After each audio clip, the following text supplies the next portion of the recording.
आम्मा बाबा कति चलाक हो रवि दाई, कति चलाक तपाईँले आफ्नो पार्टीमा बालेलाई पनि ल्याउनुभयो, बालेको थ्रु तराईको भोट पनि कलेक्सन गर्नुभयो, एउटा नयाँ क्रिस पनि ल्याउनु र बालेलाई लगेर चाहिँ कहाँ फसाइदिनु भयो भन्दा झापा पासमा जहाँ चाहिँ केपी ओली हुँदैन, केपी ओलीसँग जित्न त्यति सहज पनि छैन र धेरै दुःख गरेर जित्नुपर्ने अवस्था छ बालेललाई।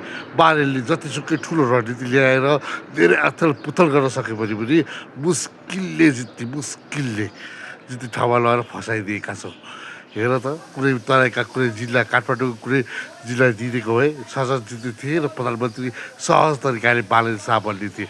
तर अहिलेको अवस्थामा बालेन शाह प्रधानमन्त्री त होइन, संसदै नहोला भन्ने अप्ठ्यारो पीडित पर्छु म त। रवि दाईको यो चाल वा रवि दाईको यो खेलप्रति म सम्बन्धित छु र बालेन शाहलाई उसकाट पनि यस्तै लागेको छ कि म जहाँ पुग्छु त्यही सबथोक हुन्छ भने जस्तो लाग्छ भने साथीहरू त्यति सहिलो छैन।